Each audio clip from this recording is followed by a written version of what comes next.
On September 24th, firefighter Louis Caccioli told People Weekly point blank, "We think there were bombs set in the building." That claim was echoed by many witnesses and by firefighters who heard the explosions just before Tower 1, Tower 2, and Building 7 collapsed. The steel-supported twin towers were built to withstand the impact of a passenger jetliner, yet the official explanation for their collapse is that the burning jet fuel heated the steel support beams and caused them to buckle. Expert independent investigators insist that it's impossible for jet fuel burning in oxygen to melt steel, and that most of the jet fuel burned up outside the buildings in clearly visible fireballs. After the crashes, the white smoke turned black, indicating cooling temperatures, not rising temperatures as reported. Why did a company called Controlled Demolition quickly haul away, melt down, and dispose of 499,850 pieces of structural steel that could have proved the temperature the steel had reached and the use of explosives? Why did Tower 2 that was hit last fall first, 53 minutes after being struck, whereas Tower 1 fell 1 hour and 28 minutes after being struck? An even bigger mystery is why Building 7, owned by Larry Silverstein, collapsed much later on in the afternoon, even though it had never even been hit. If these 3 World Trade Center buildings were rigged with explosives, when could the explosives have been installed, and who controlled access to the buildings? The 30-year-old World Trade Center has always been publicly owned and managed by the New York, New Jersey Port Authority.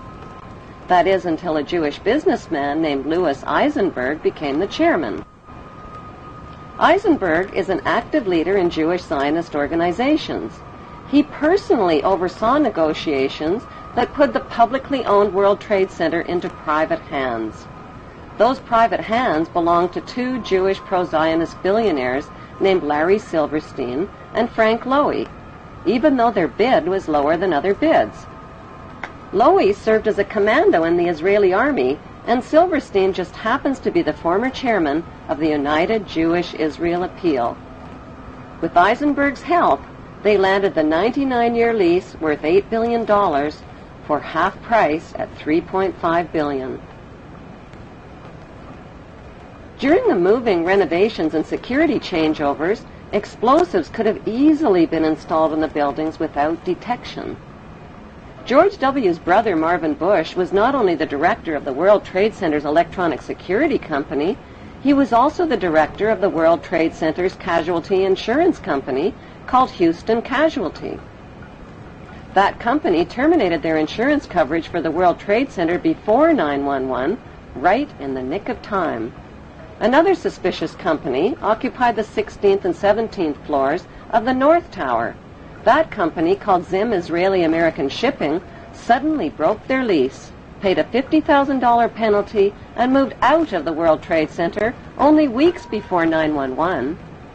Zim Israeli American Shipping is owned by Zim Israel Navigation, which just happens to be owned by the government of Israel. If the new owners, Silverstein and Lowy, knew about the 9/11 attacks in advance, why did they buy a 99-year lease to the doomed buildings? Because they could do the simple math. Silverstein bought the $3.5 billion World Trade Center with only a $15 million down payment, which amounts to 0.01% of the total.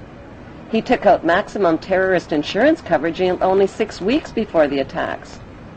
The demolition of the World Trade Center buildings on 9/11 eliminated Silverstein's cost for an $800 million facelift to update the aging 30-year-old buildings. As soon as the spanking new World Trade Center is finally built and expanded to over 11 million square feet of rental space, Silverstein stands to pocket billions of dollars per month. In the meantime, U.S. taxpayers are covering Silverstein's so-called losses. Then there's the big payouts from insurance policies with mega-terrorism insurance, which Silverstein took out just weeks before 9/11. Silverstein is demanding a 200% payout by claiming payouts for 2 separate 9/11 attacks instead of 1. Silverstein's insurance companies, called Swiss Re and Munich Re, are the same companies under investigation for advanced knowledge of 911 and for profiting from 911 on the stock market. If Silverstein's insurance companies knew in advance about the attacks, why would they insure doomed buildings? Were these giant insurance companies handpicked to keep a lid on their insurance investigation findings and to ignore the evidence of 911 cover-ups? Silverstein has since bought out Frank Lowy, paid off investors and loan groups, put limits on victim compensation claims, and turned the publicly owned World Trade Center into the smelliest private real estate deal in American history. George W. Bush threw up permanent roadblocks to stop an independent investigation of the 911 events. When the 911 Senate Committee report was published, 27 pages that would have connected international banks to 911 were censored. On October 30th, 2003, a CBC television documentary investigated the 10-year friendship between the Bush family, the bin Laden family of Saudi Arabia, and the Saudi royal family. That friendship includes illegal presidential campaign contributions and partnerships in oil and weapons companies like the Carlyle Group.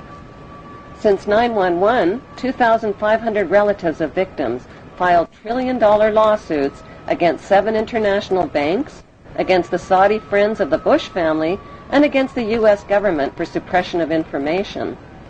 On 911, all U.S. flights were canceled, and desperate relatives of 911 victims were grounded. 48 hours later, September 13th, an update. Private flights were still prohibited. To take off required government approval at the highest level. That morning, Prince Bandar of Saudi Arabia visited the White House. And later that day, something unusual began to happen. Despite the blanket aviation ban, several private planes, from Learjets to a 747, were cleared to depart from various U.S. cities. On board were dozens of the Saudi elite, almost every one a bin Laden or a Saudi royal. Meanwhile, Elizabeth Alderman was desperate to find a way from Paris to New York, where her son Peter was missing. The bin Laden family, whoever was in the United States, got safe passage home. And I couldn't get home to be with my children. Other families couldn't get to New York, who lived far away, to even begin to look for their children. At this point, we didn't know who was alive or who was dead. I couldn't get home, and the bin Laden family were all able to get home. Since 15 of the 19 hijackers were accused of being Muslims from Saudi Arabia, why wasn't the fury of George W. Bush directed at Saudi Arabia instead of opium-rich Afghanistan and oil-rich Iraq? Before the first plane ever even hit the first tower on 911, a massive military buildup was organized near Afghanistan called Operation Swift Sword and Operation Bright Star. 23,000 British troops were sent to the Oman Gulf near Afghanistan, and 17,000 U.S. troops joined NATO troops in nearby Egypt. All of these forces were positioned for attacks on the Muslim countries of Afghanistan and Iraq before 911. The Patriot Act, which was designed to limit American citizens' democratic rights and freedoms, was also designed and written months before the first plane ever even hit the first tower. So who exactly are the producers of the 911 reality disaster movie that collected billions from insider stock market trades, $200 billion and counting from terrorized U.S. taxpayers, and gazillions of dollars from the conquest of Iraq's oil fields and Afghanistan's opium fields? Contrary to popular opinion, the producers of 911 are not practicing Jews. And contrary to popular opinion, the producers of 911 are not practicing Muslims.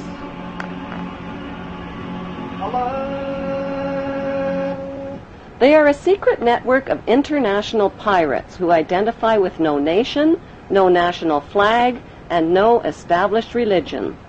Their flag is the skull and crossbones, and their god, G-O-D, spells gold, oil, and drugs. It is important to understand the difference between the term Jews, Hebrews, and Zionists.